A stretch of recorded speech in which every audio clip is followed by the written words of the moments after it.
Hey guys, so I've got about half an hour to get this done before hubby comes home, so wish me luck.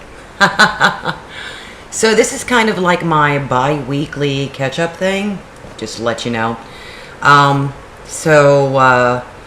Things have been kind of interesting even within our boring kind of lives. 4th of July weekend was rather fun. We all hung out, caught hubby up on, most of Mandalorian, got him mostly caught up on Loki, as in got him like to the episode that was the latest at that time, and discovered on, I think it was Saturday night. Yeah, it was Saturday night we discovered that the youngest kid's screen for his bedroom window had an issue. Now, we remembered, it was kind of warm on 4th of July, but it wasn't the hell that we had had the week before, so, thank goodness for that.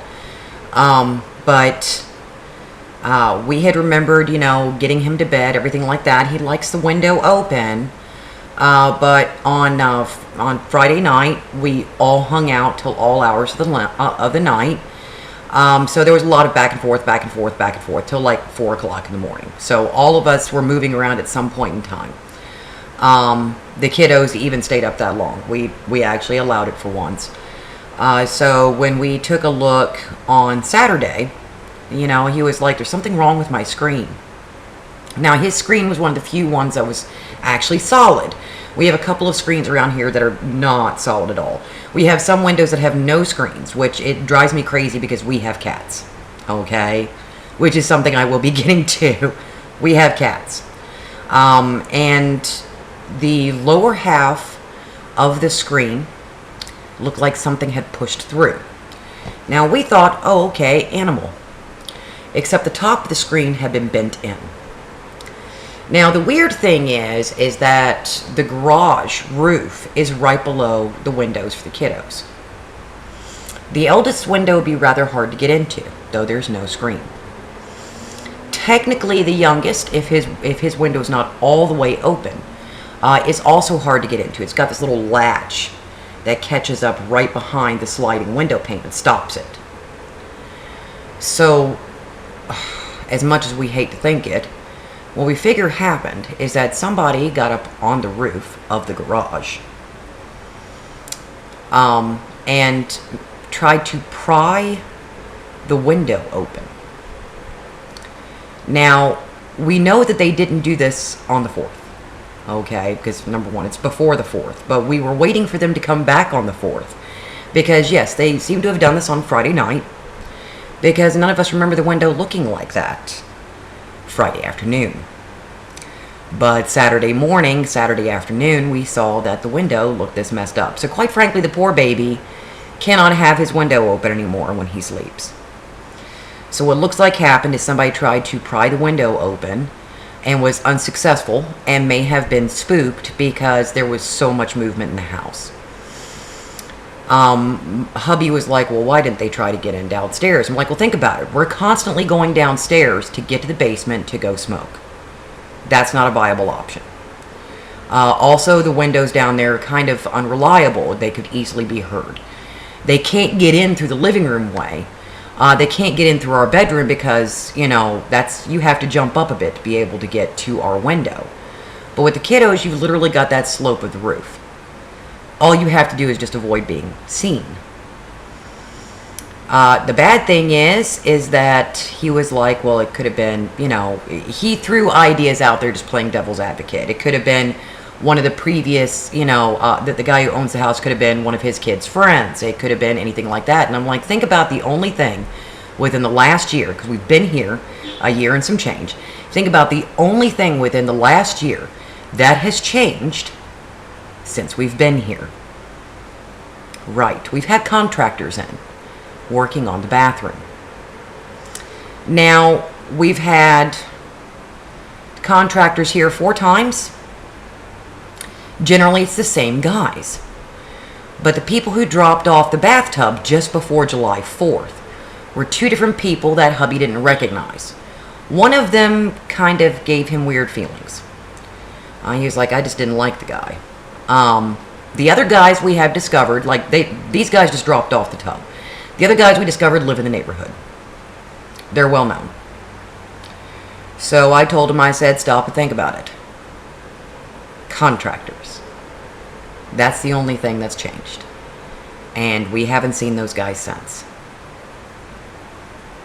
So it may have been that the overall contractor hired in a couple of people to shuffle in a bathtub, and they took a look around and saw what all was inside the house. My husband thinks they were here to snatch people. I think that would have been a little bit too difficult. It's much easier to try to break in, try to find some place to wait it out, most likely the bathroom, that you were working on, and wait for everybody to go to bed, and then start stealing stuff. So that was fun. Needless to say, like I said, the poor youngest is not allowed to sleep with his window open anymore. We have not told the landlord and the landlady, and that's just because we're waiting to see if this guy pulls this crap again. If so, of course, 911 is something that we know very well. But so far, no dice. Though we did wait on 4th of July to see if it would happen. Other than that, weekend was fun. I mean, we had like an intense conversation for like an hour and a half, and then promptly went out of our way to forget it, and just make sure to tell the kids to try to keep their windows closed and try to mind where they're at all times. Right in the middle of the week, not too long after the 4th, poor hubby was so sick, like right around Tuesday, Wednesday, he just went down. And it was like some type of weird, I'd almost think it was like an old sinus cold. You know what I mean? Except more extreme for him. I mean, we're talking headaches, nausea, aches and pains, hot, cold, which for him, serious sinus cold, serious sinus infections can do that. And here, sinuses are a weird thing. I mean, allergies are just rampant everywhere. It took him about a day or two to get over it. He called in on the first day, tried to go into work the second day, and they sent him home. So, yeah, he missed out on about a day and a half's worth of work and was not the slightest bit happy about it. But he did find out right around Monday or Tuesday that they are looking for guards for the hospitals that we both work at. And I know the guards very well. And he said that one of the older guards was like, oh, well, your wife used to be a security guard? And he was like, yeah. He was like, well, we need people third shift. I told my hubby, I'm like, I've already tried this before. I mean, I actually put in for security guard. But we got the information, and the guy, like, walked up to me on Thursday while poor hubby was sick. He walked up to me on Thursday and was like, Amanda? And I'm like, yeah. And he was like, here you go. He's like, you're Michael's wife, right? I'm like, yeah. And he was like, here you go. So I put in for a guard this last Friday night. Hubby, poor hubby, he was so sick. But he managed to get better. He was slightly wobbly on Friday, but he was in much better mood. He was much more lively, and he didn't look so ill anymore. I managed to force some food into him, so I'm thinking that may have helped some. Ronan on Sunday finally got his last COVID shot. The guy totally tricked him. Now, my son is terrified of needles. Absolutely terrified. And I tell him this shot doesn't hurt. And you might feel a little warm sensation, but the shot itself doesn't hurt. So, of course, with his first COVID shot, I got shown to be a liar because, of course, he immediately did this. And, yeah, he did it at the wrong time, so the shot hurt. Well, this time the guy distracted him. And he was like, that's a good thing. He doesn't like needles. I'm like, well, yeah, it means he's not going to be an intravenous drug user. That's the first thing most people think about. And he was like, no, that's not it. And he told Ronan to put his knees together, take a deep breath from the diaphragm, just like that. Just keep breathing just like that. Yeah, deep breath in, deep breath. My kid didn't even notice he got the shot. He got the shot after he heard the click of the needle being retracted. And he was like, okay, so now I'm not scared of needles at all. I'm scared of pharmacists. Speaking of needles and doctors and puncture wounds and all that, and well, pharmacists, which leads to doctors and being poked at and prodded, I finally got dental appointments set up for the boys. I finally got doctor's appointments set up for them. Now it's just trying to remember who their dentists were. I think I've got the information somewhere. I've just got to dredge it up, quite frankly. But I finally got all that done. Now what I've got to worry about is actually getting schooling done for us. My husband's like, well, you need to go see a doctor. I'm like, well, first, insurance would be nice, but we're not even going to discuss that right now. But regardless, getting into school, I have to look into that and do my research and finally get it done. I also need to, I thought he had given up on gaming. I guess not. I need to look into how that happens. He was like, I don't know anything about advertising. I don't know anything about social media. He was like, I really don't know anything about running a gaming business. And I'm like, but you know all this other stuff. And he was like, I got bits and pieces. He's like, I've got enough to get by on. And I said, well, honey, I said, you could always do it by word of mouth. You know somebody who does this and who does this and who's up on Discord. Word of mouth could always work. So he's still looking into that. So anybody who has any suggestions, it would be greatly appreciated. Oh gosh, I always have more. I'm thinking of doing one-shots, like posting, you know, a series of words, like maybe 3 per week, and aiming for writing prompts for those words just to various fandoms per week. If anybody wants to help me do that as well, that'd be lovely.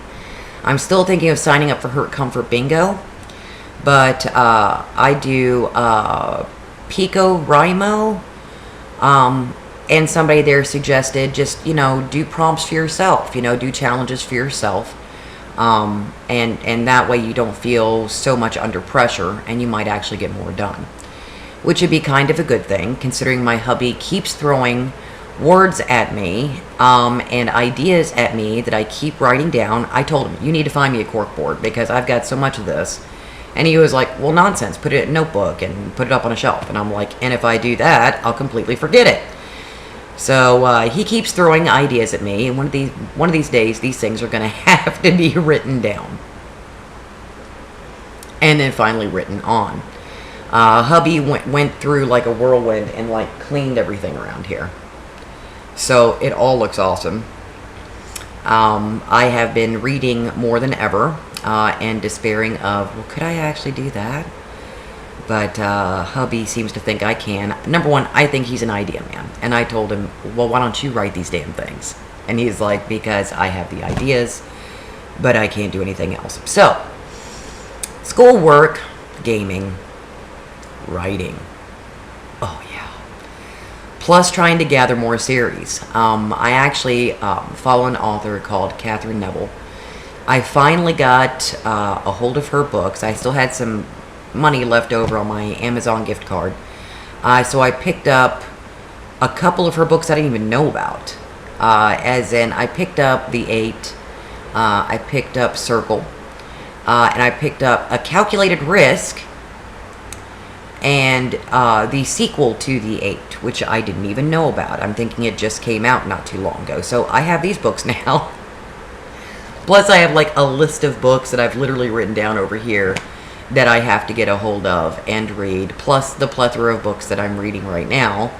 So at least I'll be well read even if I'm not writing anything. I also finally got caught up with everyone except Hamster Woman.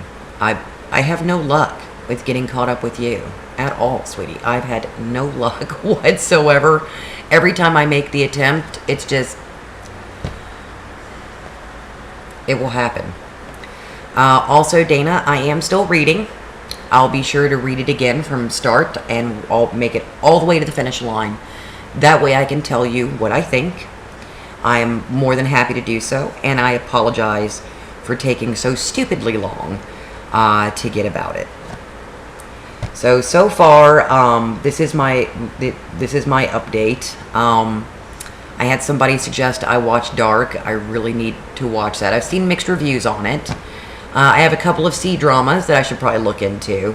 But right now I've been watching The Boys because I have a Jensen Ackles obsession that has held over from Supernatural. So I need to go ahead and get myself caught up with that supremely dark show to get my Ackles fix, because I heard he plays a really nasty bad guy, and you know how much I love nasty bad guys.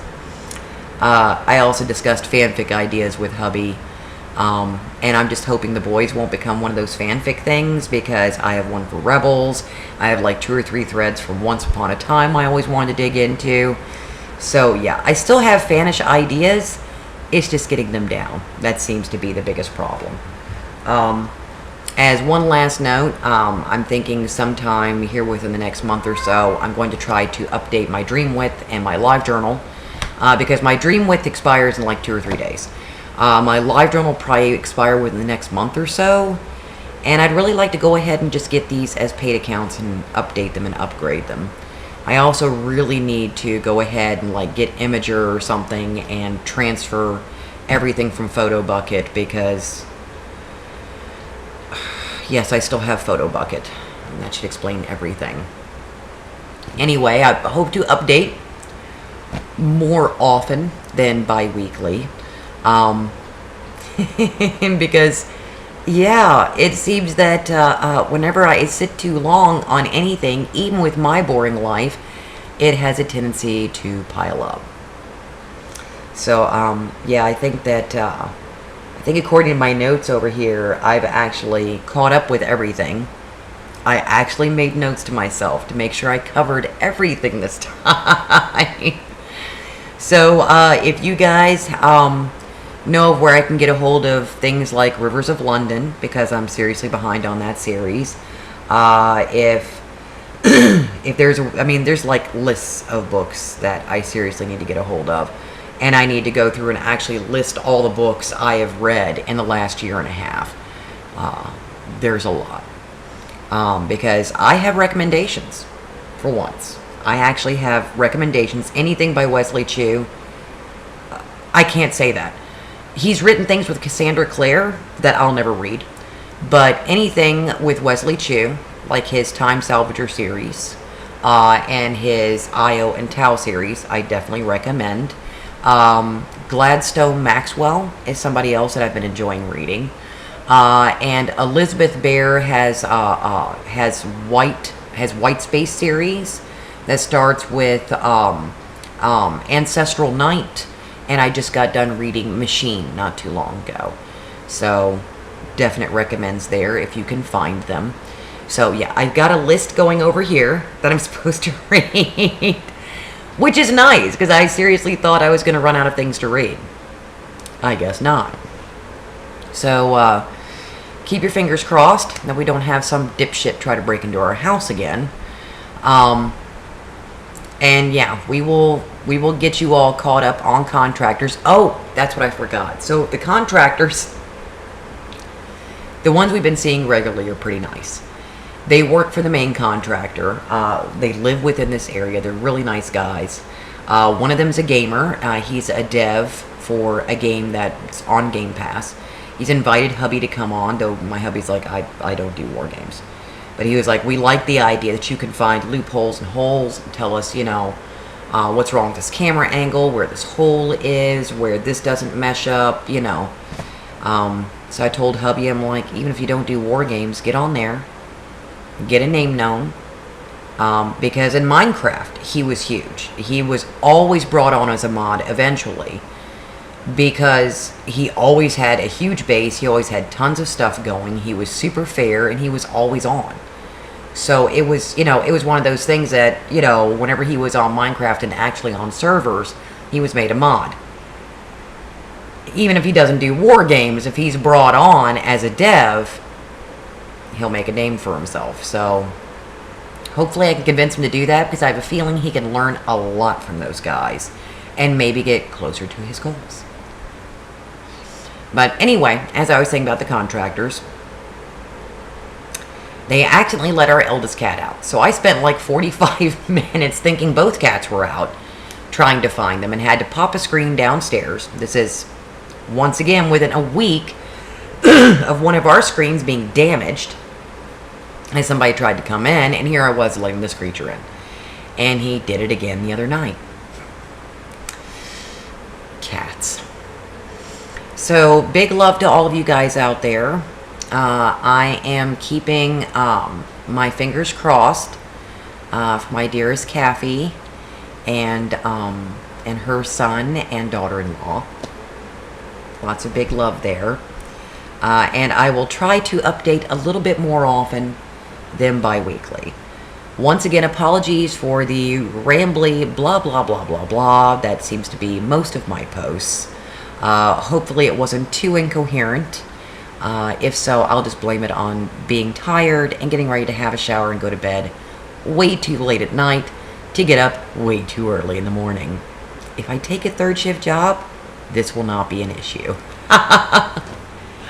So until next time, guys, know that I love you and I'm thinking of you all. Take good care of yourselves. Take good care of each other. And I hope to see you sooner than in 2 weeks' time.